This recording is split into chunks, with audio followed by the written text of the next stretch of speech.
des jours, non que dis-je, des mois à rechercher la plus belle mangatech des États-Unis. En effet, ça fait des mois que je suis à la recherche sur les réseaux sociaux, sur Discord, sur YouTube, des mangatech américaines les plus folles. Et je suis tombé sur des pépites magnifiques, mais le défi c'était de récolter les photos des collectionneurs, parce qu'à chaque fois que je les contactais, il y en a qui me répondaient, il y en a qui me répondaient pas. Mais malgré ça, j'ai réussi à sélectionner 6 mangatech totalement uniques. Et forcément, c'est pas des éditions en français, c'est des éditions en anglais. Donc tu verras qu'il y a des petites particularités assez spéciales.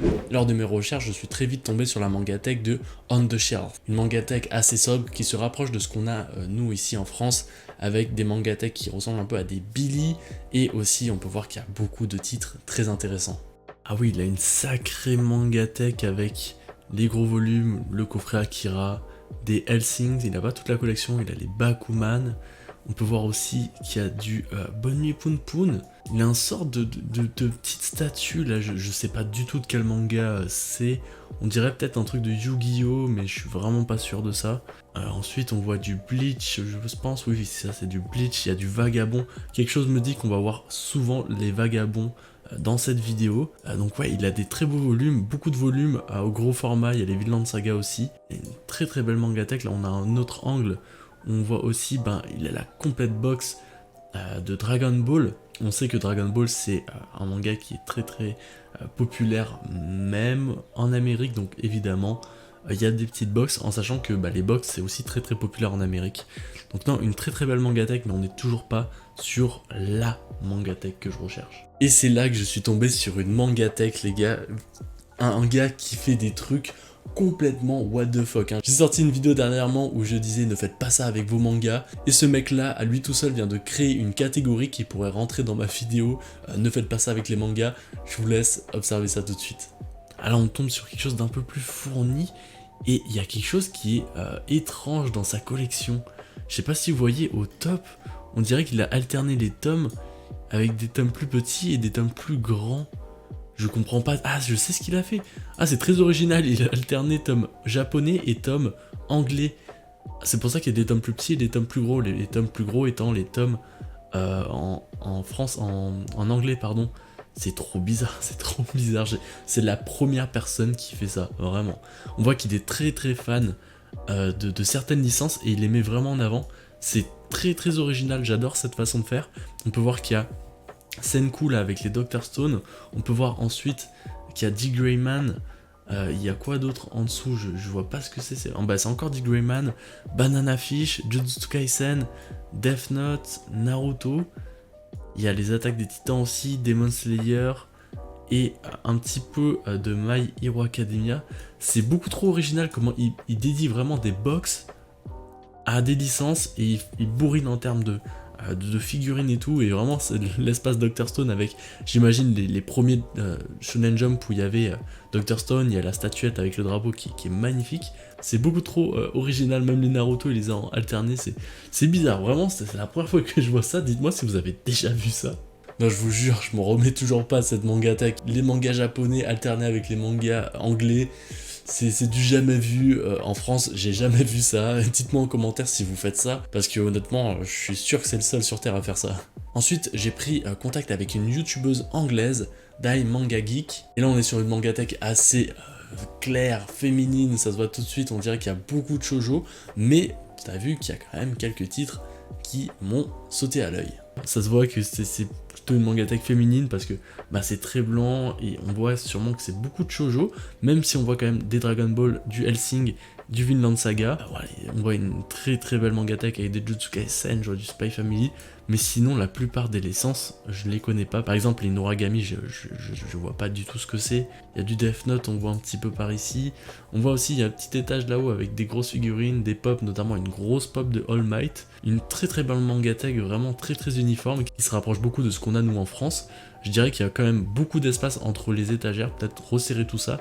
Je vois que c'est des Billy, donc pourquoi pas tout simplement resserrer un petit peu tout ça pour que ça soit un peu plus beau, un peu comme un mangatech finalement. Après je suis tombé sur un YouTuber qui s'appelle Yebro, mais je vais pas te le présenter dans cette vidéo parce qu'en fait quand j'ai pris contact avec lui on s'est plutôt bien entendu, et en fait cette bonne entente s'est traduite en une vidéo collaboration qu'on a faite ensemble où je lui présente mes mangas à sa communauté et lui il me présente ses mangas spéciaux à ma communauté. T'as dû voir cette vidéo sur YouTube, si tu l'as pas vue, je la mets juste ici. Alors là, quand j'ai vu cette mangatech sur Twitter, j'avais l'impression que j'étais dans un magasin en fait, on dirait un inventaire tellement il y a de mangas, tellement c'est rangé un peu bizarrement. Je vous avoue, c'était pas ma mangatech favorite, mais elle se devait d'être là. Là on tombe sur une très grosse mangatech qui, oui aussi, c'est aussi des Billy en fait qu'on voit là. On voit, il y a tellement de licences, tellement de mangas qu'on a l'impression qu'on est dans un magasin, dans l'inventaire d'un magasin. On revoit les Bleach et je sais pas ce qu'il a tout au fond, il y a une sorte de pile de magazines. Franchement, j'ai jamais vu ça. N'hésitez pas à m'aiguiller en commentaire.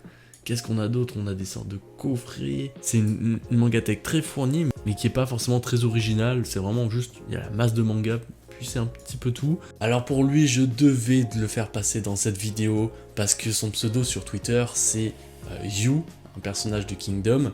Mais il avait aussi un petit tiret où il y avait écrit après Read Kingdom. Ou est-ce que j'ai besoin de le traduire, hein, c'est lisez Kingdom, évidemment. Donc c'est un bon gars, donc forcément que je l'ai contacté pour qu'il m'envoie des photos de sa mangatech et que je vous les partage maintenant.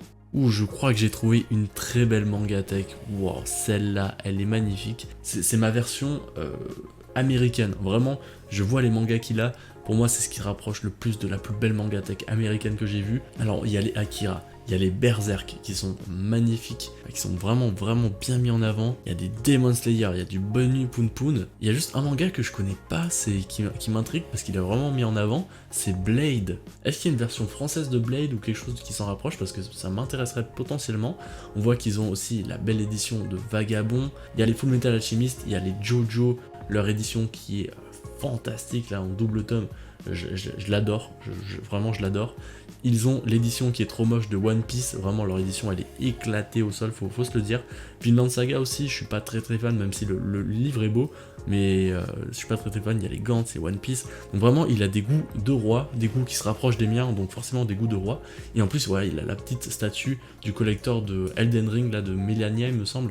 J'ai pas son nom, hein. Moi je suis pas encore à ce niveau là dans Elden Ring, j'ai juste pas le temps d'y jouer. Ah, il y a une édition que je connaissais pas du tout de Shaman King, qui est assez rigolote. J'ai jamais lu Shaman King, c'est pas un manga qui m'intéresse vraiment, à vrai dire.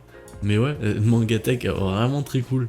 Et pour la dernière mangatech de cette vidéo, je suis tombé sur un YouTuber qui a une mangatech incroyable. J'aimerais bien le comparer avec un autre YouTuber français, mais il n'a pas vraiment d'équivalent. Matez-moi la taille de cette mangatech, elle est folle.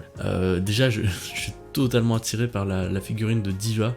Alors, pour tous ceux qui ont joué à Overwatch, hein, vous connaissez forcément ce personnage. Alors c'est assez bien organisé, enfin ça fait un peu bordel vu comme ça, mais en vrai quand on regarde de plus près, c'est assez bien organisé avec, on voit cette petite étagère centrale là juste en dessous de la fenêtre, où il y a une double profondeur.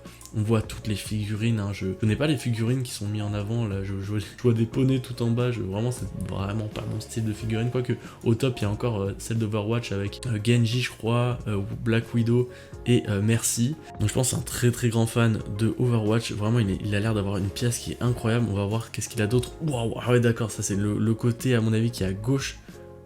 C'est ouf, il a des Fire Force au top. Alors je suis pas très fan des étagères comme il a là, parce que les sortes d'équerres là, elles prennent beaucoup de place je trouve, et ça gâche un peu l'aspect. Vraiment je trouve ça un petit peu moche, mais par contre l'avantage de ça c'est qu'il a une planche qui recouvre tout son mur et ça rend beaucoup trop bien. J'imagine qu'être dans cette pièce ça doit régaler. On voit qu'il y a les Fairy Tails aussi, il y a du Naruto, vraiment il masse de titres, vraiment c'est complètement ouf. Ah, il a une étagère assez rigolote avec des grands formats, notamment Berserk qui revient. Je pense pas qu'il a toute la collection. Il y a les Dragon Ball, on a encore les Vinland Saga. Visiblement les Vinland Saga reviennent quasiment à chaque mangatech. C'est ouf comment ce manga doit être apprécié, enfin est vraiment apprécié aux États-Unis.